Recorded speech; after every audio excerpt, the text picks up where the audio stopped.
আসসালামু আলাইকুম। চতুর্থ শ্রেণীর শিক্ষার্থী বন্ধুরা, তোমাদের গণিত বইয়ের 40 পৃষ্ঠার দেখো 9 নং সমস্যার সমাধান আমি তোমাদেরকে এখন দেখাবো। বলছে তিনটি সংখ্যার যোগফল 89,340। তাদের মধ্যে দুটি সংখ্যা 32,074 ও 20,689 হলে তৃতীয় সংখ্যাটি কত? এখন তুমি দেখো, একটা জিনিস তোমাকে দেখাই। ধরো তিনটা সংখ্যা এরকম আছে, একটা সংখ্যা 10, একটা সংখ্যা 20, আর একটা সংখ্যা মনে করো 40। তাহলে তিনটা সংখ্যা যখন কত হলো? 70 হলো।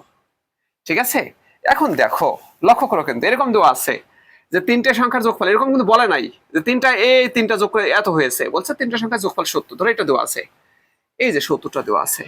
এরপর বলছে প্রথম দুইটা সংখ্যা হলো 10 আর 20, তাহলে তৃতীয় সংখ্যাটি কত? এটা আমাদের বের করে দিতে হবে, তাই না? দেখো এখানে আইডিয়াটা কেমন তৈরি হয়েছে। তাহলে এই দুটো যোগফল করলে কত হয়? 30 হয়। এখন মোট কত? 70, তাই না? এই 70 থেকে তিনটার যোগফল হলো 70, এখান থেকে এই দুটো সংখ্যা বিয়োগ করে দাও। এই দেখো 30 বিয়োগ করে দাও। তাহলে দেখো অবভিয়াসলি তুমি এই তৃতীয় সংখ্যাটি পেয়ে যাবা। এই দেখো 40 পেয়ে গিয়েছো, তাই না? তো এই আইডিয়া আর এই আইডিয়া কিন্তু সেম। তিনটার যোগফল এটা, তাহলে দুটা সংখ্যা হলো এইটার এটা দুটা সংখ্যা, তাহলে আমরা এই দুটো সংখ্যা যোগ করে দেখি কত হয়। তারপরে এই তিনটা সংখ্যা থেকে বিয়োগ করব, তখন আমরা কে তৃতীয় সংখ্যাটি পেয়ে যাব। তাহলে আমরা লিখতে পারি, কি লিখবো? দুটি সংখ্যার যোগফল। দুটি সংখ্যার যোগফল কত হবে? দেখো 32,074 আর হচ্ছে কত? 20,689, তাই না? আমরা যোগ করে দেখি কত হয়। 13 3 হাতে 1, তাহলে 8 সাথে 15 রেখে 16 6 হাতে 1, 6 রেখে 7 2 5। ওকে ফ্রেন্ডস, দেখো আমরা কি করলাম? দুটি সংখ্যার যোগফল পেয়েছি, এই সংখ্যাটা আর এই সংখ্যাটা। তাহলে তিনটার যোগফল থেকে আমরা এই দুটি যোগফল বাদ দেবো, তাহলে আমাদের এই তৃতীয় সংখ্যাটি চলে আসবে। যেমন এখানে আমি দেখিয়েছি, দেখো তিনটার যোগফল তো 70, তাই না? এখান থেকে দুটি সংখ্যা যোগ করলাম, কত পেয়েছি আমরা? 30 পেয়েছিলাম, দুটি যোগ করে 10 আর 20 যোগ করে। এখন দেখো যখন এই তিনটার যোগফল থেকে দুটির যোগফল বাদ দিয়েছি, তখনই কিন্তু আমাদের তৃতীয় সংখ্যাটি চলে এসেছে। আমি লিখতে পারি, অতএব তৃতীয়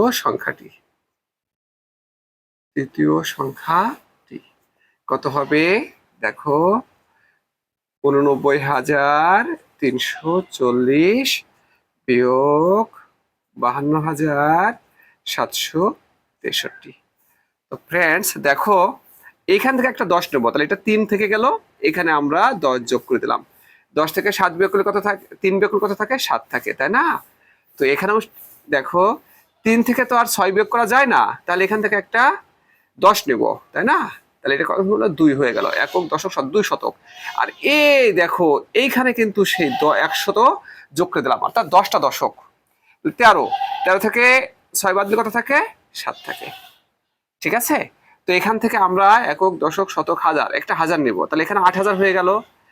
এইখানে আবার আমরা দেখো 10টা 10 শত যোগ করে দিলাম, 10টা শতক যোগ করে দিলাম, তাহলে 12 থেকে 5 বিয়োগ করো, 7 বিয়োগ করে কত থাকবে? 5 থাকবে। 8 থেকে তোমার 2 বিয়োগ করে কত থাকবে? 6 থাকবে, কত? 3। অর্থাৎ তৃতীয় সংখ্যাটি হলো এটা, 36,577। ঠিক আছে, তো ফ্রেন্ডস অসংখ্য ধন্যবাদ এই ক্লাসে অংশগ্রহণ করার জন্য।